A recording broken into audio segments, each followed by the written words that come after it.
नीति होगी और हर्ष तक बताएंगे सारे important stocks in news. Neeraj ji good morning, क्या मूड?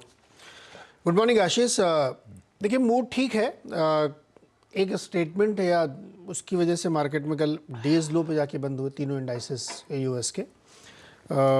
सब कुछ ठीक ठाक चल रहा था, मार्केट ऊपर भी थे, लेकिन यूबीएस की कॉन्फ्रेंस चल रही थी जहाँ पे फेड के दो अधिकारी थे।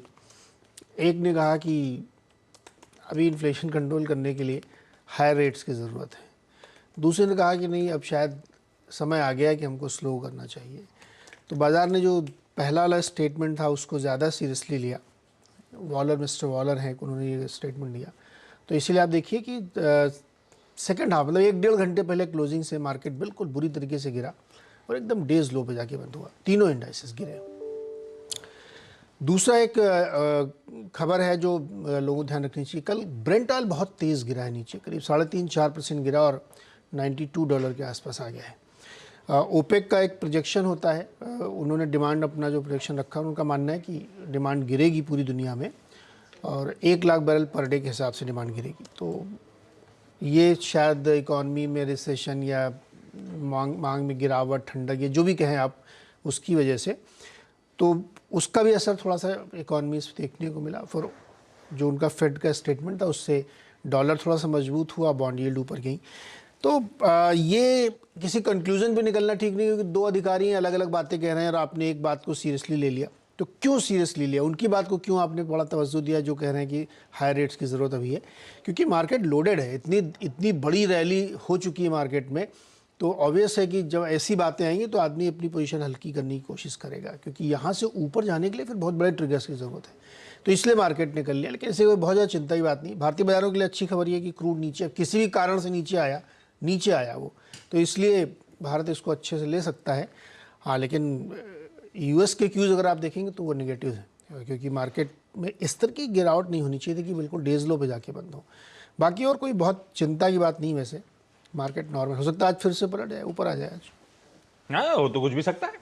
ठीक है, इंटरडे चार्ट आपकी स्क्रीन पर आएंगी। वोलेटिलिटी थी, वोलेटिलिटी के पीछे कॉन्फ्लिक्टिंग स्पीचेस फेडरल रिजर्व के ऑफिशियल्स की तरफ से। लेल ब्रेनार्ड एक थी, वो थी वाइस चेयर फेड की। उनका मानना था कि भाई जो सेंट्रल बैंक यहां से ईज ऑफ कर सकते हैं रेट्स। शायद उस समय डाउ आपको बढ़िया 200 पॉइंट के आसपास, 225 पॉइंट के आसपास उछाल दिखा रहा था। फिर एक स्पीच दूसरी आई, वो थे federal reserve governor Christopher Waller साहब। ध्यान रखिए, डोनाल्ड ट्रंप के नॉमिनी थे।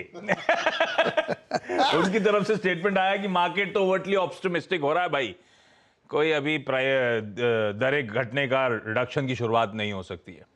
तो इस कॉन्फ्लिक्टिंग व्यूज के बीच में एक बहाना बन गया मुनाफा वसूली का। वो बहाना इसीलिए 400-450 पॉइंट दिन के हाई से डाउ घूम के दिन के लोस पे बंद हुआ। पर ये ध्यान रखिए, कल की कहानी है। अदरवाइज इससे पहले भी हमने आपको मेंशन करा था कि कैसे वो पस्त पड़ के फाइनली कंसोलिडेशन में यूएस मार्केट्स बंद हुए थे। उस कंसोलिडेशन के बाद अब थोड़ी सी वीकनेस क्रीपन हो रही, थोड़ी सी प्रॉफिट टेकिंग देखने को मिल रही है।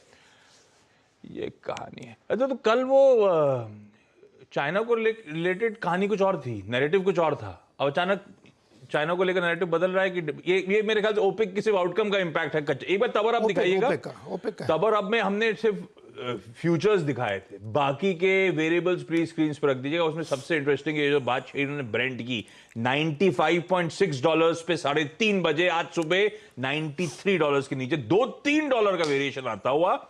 तो ये बेसिकली आप कह रहे हो ओपेक की रिपोर्ट के चलते, जो डिमांड ठंडे पड़ने। ओपेक ने डिमांड का जो अपना एस्टिमेट कम किया है इस साल के लिए, उसकी वजह से देखिए ये कल तो फिर हम लोग बात कर रहे थे चाइना ने अपनी कोविड पॉलिसी। हाँ नहीं, चाइना ने तो अपनी ओपन अप कर दी है, उन्होंने क्वारंटीन 2-3 दिन का कर दिया, सब कुछ कर दिया। तो लेकिन उसको भी कंसीडर करते हुए भी अगर ये घटा रहे हैं, तो हम लोग कहते हैं जरूर कि भारत के लिए खुश होने की बात है कि क्रूड नीचे आ रहा है, लेकिन एक्चुअली क्रूड नीचे आना बहुत डिमांड की बात होती नहीं है। दुनिया भर में ठंडा ना आना, ये सब का इंडिकेशन है। तो इसलिए इसको थोड़ा सा सीरियसली लेना चाहिए। ठीक है, बेसिकली आप किस तरफ खड़े हो, सेंटिमेंट्स कैसे बाजार के, उस आपकी पोजीशन क्या है इसमें मैटर करता है। और इस समय सेंटिमेंट्स कैसे हैं? तेजी का मन है तो फिर क्रूड घटना फायदेमंद है। 18,400 पे आप खड़े हैं तो ये खबर बुरी है। तो भाई ये है ग्लोबल संकेत। ऐसे में अब समझा जाए कल के उस पॉज के बाद किस तरह की पोजीशनिंग है। एक अच्छी बात यह है कि कल सुबह भी हम लोग हाईलाइट करते हैं एफआईआईज, डीआईज, इंस्टीट्यूशन की तरफ से, दोनों तरफ से, चाहे घरेलू हो विदेशी हो, एटलीस्ट कैश में पैसा झोंका गया। लाइकवाइज कल ट्रेडिंग सेशन में भी ऐसा ही हुआ। अब वो क्वांटम रिडक्शन के साथ होगा, लेकिन फिर भी झोंका गया है पैसा दोनों की तरफ से। तो फ्लोज तो एटलीस्ट कैश मार्केट्स में बने हुए थे, लेकिन विदु वो वायदा बाजार की पोजीशन